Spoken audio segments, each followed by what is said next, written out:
আগে আমাদের বাড়িতে প্রতি মাসেই একটা করে পিকনিক হতো। কোনো এক শুক্রবার দেখে সবাইকে বলা হতো যে টাকা তুলে কোনো রেস্টুরেন্ট থেকে বিরিয়ানি বা মোরগ পোলাও নিয়ে এসে আমরা সবাই মিলে আনন্দ করে খাওয়া দাওয়া করতাম। তখন তো আর আমাদের কাছে এত টাকা ছিল না।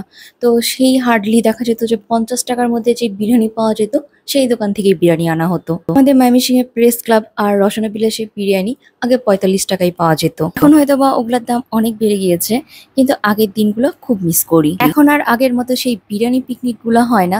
এখন দেখা যায় যে যদি আমাদের কোনো কিছু খেতে ইচ্ছা করে বা ময়মনসিংহে কোনো নতুন রেস্টুরেন্টের কথা শুনি, সবাই মিলে সুন্দর করে সেজে গুজে ঘুরতে বের হয়ে যায়।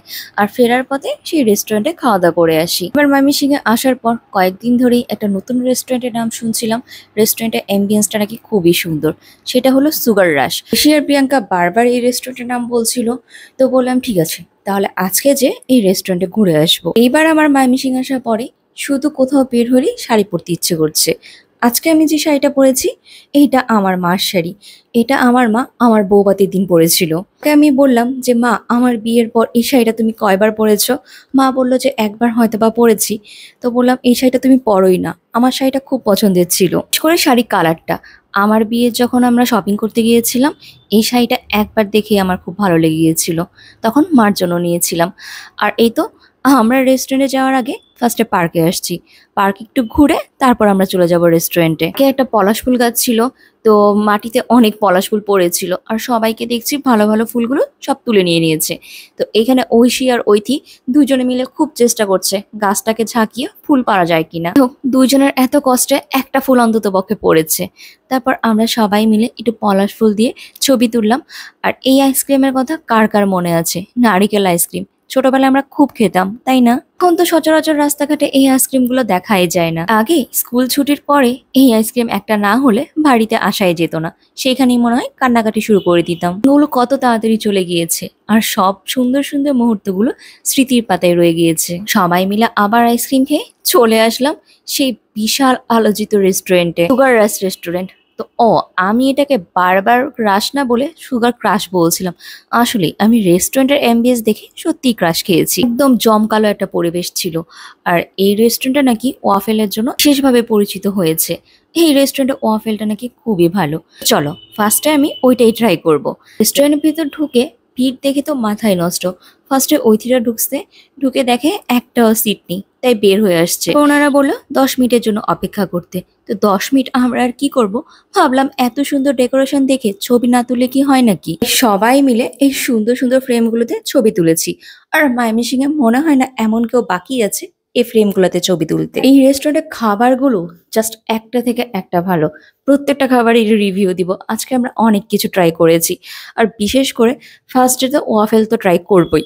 তো বাবার জন্য একটা ফার্স্ট অর্ডার দিয়েছিলাম, চকলেট ওয়াফেল এরকম কিছু একটা। নামটা আমি একদমই ভুলে গিয়েছি, বাট এটার প্রাইস ছিল 140 টাকা। বিশ্বাস করো, মুখে দেওয়ার সাথে সাথে মেল্ট হয়ে গিয়েছে।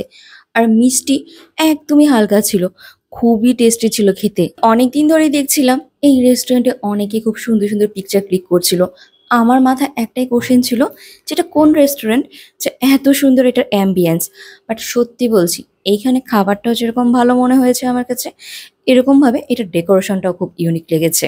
দিক দিয়ে এই রেস্টুরেন্টটা একদম ফাটাফাটি ছিল। আর আমি এখানে পাস্তা অর্ডার দিয়েছিলাম। এখানে 2 ধরনের পাস্তা ছিল, একটা আলফ্রিডো চিকেন পাস্তা আর একটা নাগা পাস্তা। আমি নাগা পাস্তাটা নেইনি, কারণ কোনো জিনিস আমি খুব বেশি স্পাইসি হলে খেতে পারি না। এই চিকেন পাস্তাটা এক কথায় জাস্ট ওয়াও ছিল। এখানে তোমার প্রচুর পরিমাণে চিজ ছিল, তারপর পাস্তা বলো, সসেস, চিকেন সবকিছু একদম ভরপুর ছিল। আর টেস্টটাও আমার কাছে খুব ইউনিক লেগেছে। আমার কাছে তো এই পাস্তাটা খুব ভালো লেগেছে। পাস্তাটার প্রাইস 380 টাকার মতো ছিল। তো আমার কাছে একটা জিনিসই মনে হয়েছে যে প্রাইস অনুযায়ী মানে কোয়ান্টিটিটা একটু কম। আর ঐথি আর ঐশী এখানে নাগা চিকেন ডাম্পলিং অর্ডার দিয়েছিল। এটাও খেতে বেশ ভালো ছিল, 5 পিসের মতো ছিল, খুব দারুণ ছিল। চিকেনের পরিমাণটা অনেকটাই ছিল। তারপর আমি একটা অসেন ব্লু পিচ অর্ডার দিয়েছিলাম, এটাও খুব ভালো খেতে ছিল। তো যারাই এই রেস্টুরেন্টে ঘুরতে আসবে না কেন, এইটা একবার ট্রাই করে দেখবে। এইটা টেস্টটা আমার কাছে খুব ভালো লেগেছে। এখানে আমরা সবাই কিছু ডিফারেন্ট ডিফারেন্ট কিছু অর্ডার দিয়েছি, যেন সবকিছুই আমরা সবাই মিলে ট্রাই করতে পারি। থিয়ার ঐশী অন্য টেস্টের 2টা ওয়াফেল অর্ডার দিয়েছিল। এই 2টা ওয়াফেলও নাকি খুব ভালো খেতে। ঐশীর এখানে মোটামুটি যতগুলো ওয়াফেলো আছে সবগুলোই ট্রাই করা হয়ে গিয়েছে। আর এই ওয়াফেলোটা খাওয়ার পরও আমার কাছে মনে হয়েছে যে মাইমিসিং এর বেস্ট ওয়াফেলো মনে হয় এই সুগার রাশে এখন পাওয়া যাবে। এদিকে দীপা আর প্রিয়াঙ্কা হলো rice with creamy mushroom chicken হয়তোবা অর্ডার দিয়েছিল। এটা খেতেও দারুণ ছিল। তো এটা আমাদেরকে দিতে অনেকটাই লেট করে ফেলেছিল। ওনারা হয়তোবা আমাদের অর্ডারটা অনেকক্ষণ ভুলেই গিয়েছিল, ওর জন্য আমাদের 1 ঘন্টা অপেক্ষা করতে হয়েছে। আমরা সুগার রাশের যতগুলো আইটেম ট্রাই করেছি প্রত্যেকটা আইটেমই খুব ভালো ছিল। আমি বলবো যে ওনাদের টেস্ট খুবই ভালো এবং ডেকোরেশন তো অবভিয়াসলি ভালো হয়েছে। মিশিংয়ের মোটামুটি ইয়াং জেনারেশনের সবারই এখানে ভিজিট করা হয়ে গিয়েছে। আমরাই মনে হয় বাকি ছিলাম, আমাদেরও আজকে এখানে ঘোরা হয়ে গিয়েছে। তো চলো এখন বাড়িতে চলে যাই, আর এই ব্লগটা এইখানেই শেষ করছি বন্ধুরা। ব্লগটা ভালো লেগে থাকলে একটা লাইক, কমেন্ট আর শেয়ার করে দিও।